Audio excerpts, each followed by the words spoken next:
बिस्मिल्लाहिर्रहमानिर्रहीम। अस्सलाम वालेकुम नाज़रीन, मैं हूँ आम शहरी आरिफ हमीद भट्टी। अहम तरीन ख़बरों के साथ नाज़रीन, इस रीजन में अमन कायम करने के लिए जो पाकिस्तान दिन रात कोशिशें कर रहा था, इस सिलसिले में एक कॉन्फ्रेंस बुलाई गई थी इस्लामाबाद में अफ़गानिस्तान के तमाम स्टेक होल्डरों की।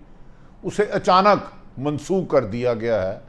यकीनन इसमें कहा जा रहा है कि कुछ साजिशी अनासर शामिल हैं जो इस रीजन में अमन नहीं कायम होते, इस पर वज़ीर आज़म ने तशवीश का इजहार किया है। दूसरी तरफ नाज़रीन, DGISI ने बरमला कहा है कि अफ़गानिस्तान के अंदर से दरअंदाजी हो रही है, इसे रोका जाए। आज ताशकंद में वज़ीर आज़म पाकिस्तान ने इमरान खान के साथ टेबल पे आर्मी चीफ कमर जवेद बाजवा की बजाय DGISI फैज़ हमीद बैठे थे, जिन्होंने इस बात का इजहार किया। नाज़रीन, ये कॉन्फ्रेंस से पूरे रीजन को उम्मीदें थी कि अगर इस्लामाबाद में तमाम स्टेक होल्डर्स बैठ के कोई फ़ैसला करते हैं तो आने वाले दिनों में अफ़गानिस्तान में अमन होगा। जबकि वज़ीर आज़म इमरान खान ने बिगड़ती हुई सूरत हाल पर सख्त तशवीश का इजहार किया। इस सिलसिले में कहा जा रहा है पाकिस्तान की चीन और रशिया की अहम मुलाकातों और राब्ते भी हुए हैं, जिसमें कहा गया है कि ख़ित्ते में अफ़गानिस्तान में खाना जंगी कराने में कुछ गैर मुल्की ताकतें भी मुलव्वस हैं। उन गैर मुल्की ताकतों का नाम लेने से गुरेज किया गया है। ताहम ये कहा गया है कि पाकिस्तान इस रीजन में अमन कायम करने के लिए कोशिशां रहेगा और किसी किस्म की भी कोताही नहीं करेगा। दूसरी तरफ कश्मीर इलेक्शन इस वक्त पाकिस्तान में पीपल्स पार्टी हुकूमत और अपोजिशन के दरमियान मैदान जंग बन चुका है। यहाँ गाली गलोच से लेके फायरिंग, मार कुटाई और एक दूसरे पर संगीन इल्ज़ामात ने सियासत से लोगों को दूर कर दिया है और टीवी चैनल मजबूर हो गया है कि आवाज़ म्यूट करके चलाएं। नाजेबा गुफ्तगू का इस्तेमाल सियासत में गंदगी की तरह फैल रहा है, जबकि इस बारे में सारी सियासी जमातों की सीनियर पॉलिटिशियन जो इस गंदी ज़ुबान का हिस्सा नहीं बनते, वो इसकी मज़म्मत करते हैं लेकिन खुल के नाम नहीं लेते कि हमारी पार्टी की आदत नाराज़ ना हो जाए।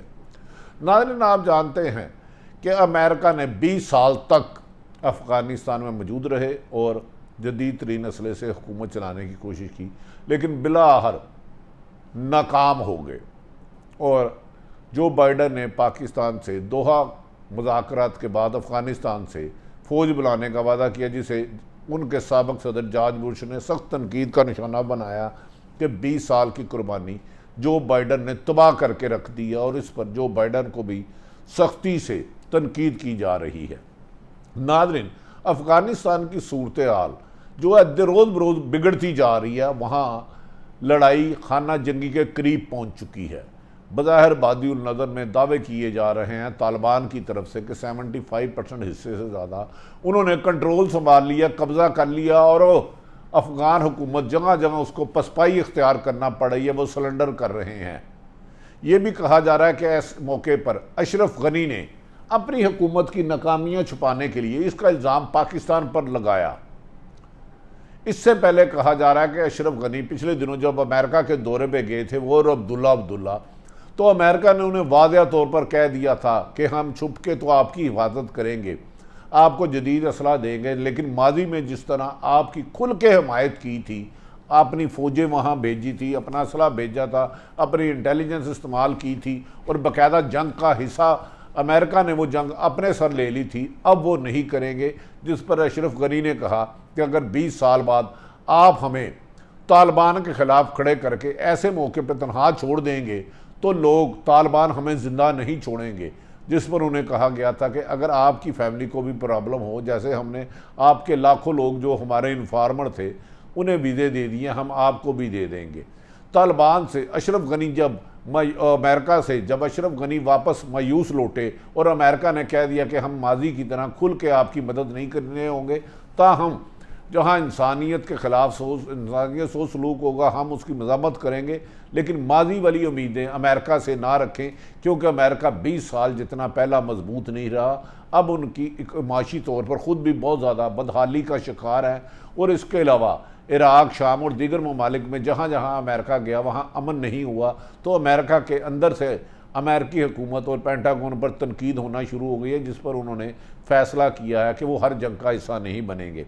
नाज़रीन, अशरफ गनी जैसे ही वापस आए तो उनके इतलात मिली कि उनके दरीना साथी जो उनके साथ अरसा दराज से हुकूमत में शामिल थे, वो उन्हें छोड़ के तालिबान का हिस्सा बन चुके हैं और तालिबान ने मुख्तलिफ शहरों में कब्ज़े करते हुए कंदहार और काबल के करीब पहुँच गए। इस दौरान मुसलसल पसपाई, नाकामी, शिकस्त और अमेरिकन जो असला छोड़ के गए थे उस पर भी तालिबान ने कब्ज़ा कर लिया, उनकी गाड़ियों पर भी कब्ज़ा कर लिया।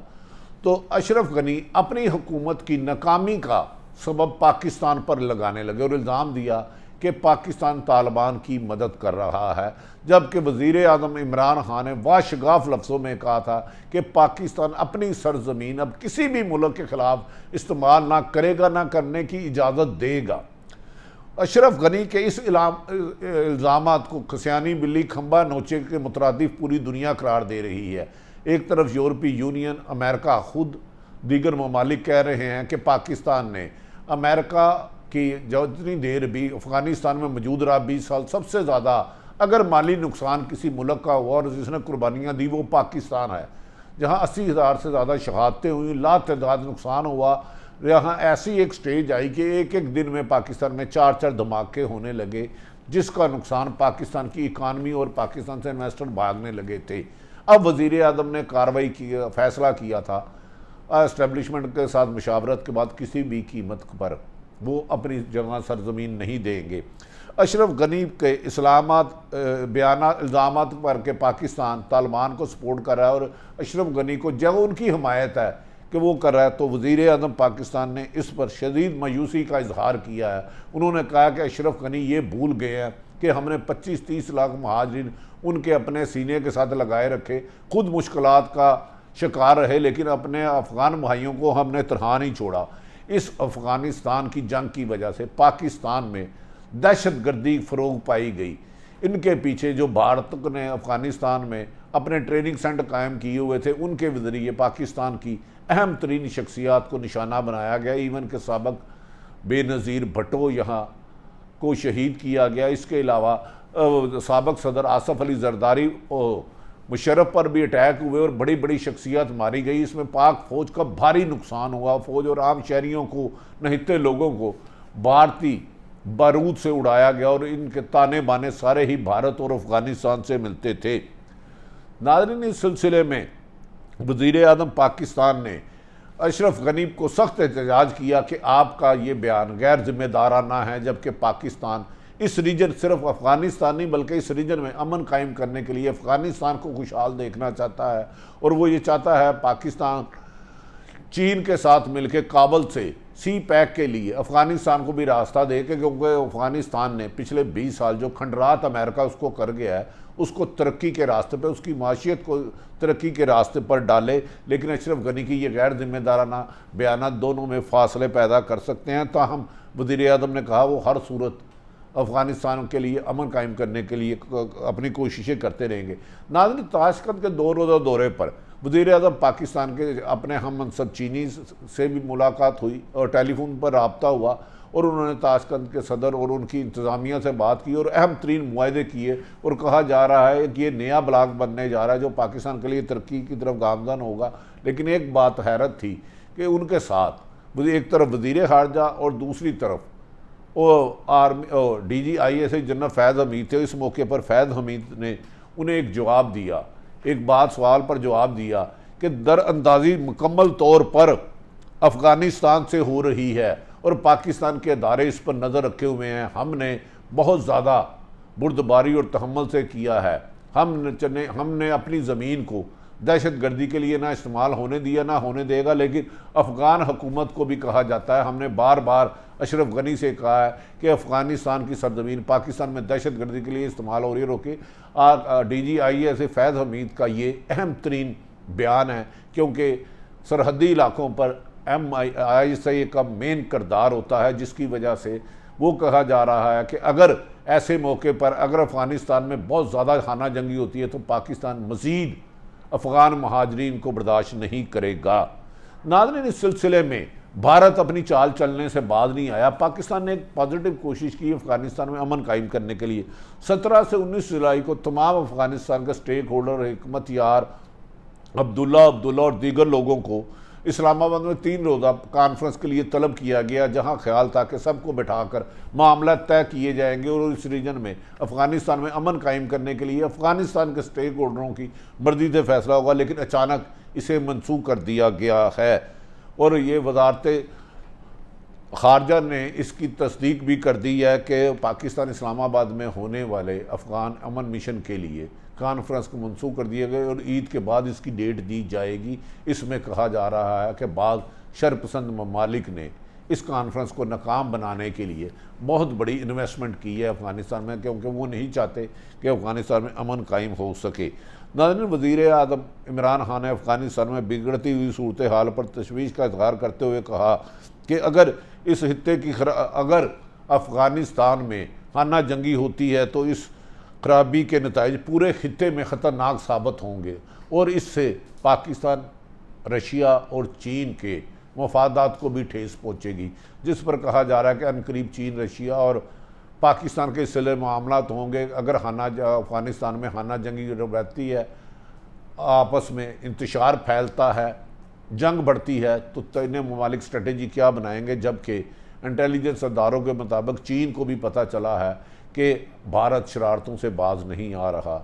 वज़ीर आज़म पाकिस्तान में इस सिलसिले में बहुत ज़्यादा दिलचस्पी का इजहार कर रहे हैं और इस सिलसिले में पाक फ़ौज ने अफ़गानिस्तान बॉर्डर पर अपनी सिक्योरिटी बहुत ज़्यादा बढ़ा दी है कि ताकि किसी भी गैर यकीनी सूरत हाल को निबड़ने के लिए तमाम इंतजाम किए जाए। दूसरी तरफ पाकिस्तान की हुकूमत में इस वक्त बहुत ज़्यादा इंतशार फैल रहा है और अपोजिशन हुकूमत के ख़िलाफ़ सख्त इल्ज़ामात लगा रही है। शहबाज शरीफ ने अहम तौर पर पैगाम दिया कि उनके ख़िलाफ़ इंतकामी कार्रवाई हो रही है। अगर वज़ीर आज़म इंतकामी कार्रवाइयों से बाज ना आए तो वो फिर एहतजाज का रास्ता अपनाएंगे। मरीम नवाज़ ने तो इमरान खान की हुकूमत के साथ साथ इस्टेबलिशमेंट को भी संगीन नताइज की धमकियाँ दी हैं। जैसे माजी में उनके लोग अदलिया के बारे में कहते थे आपके और आपके बच्चों के लिए जगह कम हो जाएगी, इसी तरह की ज़ुबान दोबारा इस्तेमाल की जा रही है।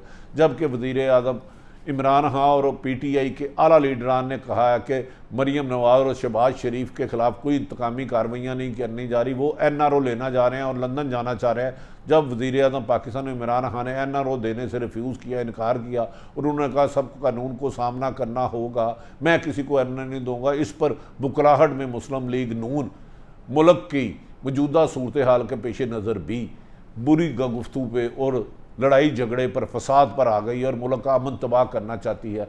दूसरी तरफ असद उमर ने कहा कि हमने कश्मीर में बार बार इलेक्शन कमीशन से रिक्वेस्ट की थी कि कोरोना वायरस की चौथी वबा आने वाली है, इसे आगे कर दिया जाए। अब कोरोना वायरस के मरीज़ों में 20% से ज़्यादा कश्मीर में इजाफा हो चुका है और ये ख़तरा है कि ये पाकिस्तान के दीगर शहरों में भी फैल जाएगा। नाज़रीन, आप सबसे गुजारिश है कि आप सारे मास्क पहने, वैक्सीन लगाने को यकीनी बनाएं, सोशल फासला रखें और इस ईद में अपने लिए सिर्फ खुशियां मनाने की बजाय, लोगों से गले मिलने की बजाय, लोगों की ज़रूरियात ज़िंदगी पूरी करके कुर्बानी का गोश्त उन्हें दे के उन्हें किसी गरीब की तंगदस्ती दूर करके अपनी ईद को खुशगवार बनाएं। इसी में आपकी और पाकिस्तान की बेहतरी है। नाज़रीन, अगर अपने इर्द गिर्द रहने वाले की खुशियों का ख्याल रखें, किसी की तकलीफ़ का बायस ना बने। पाकिस्तान जिंदाबाद।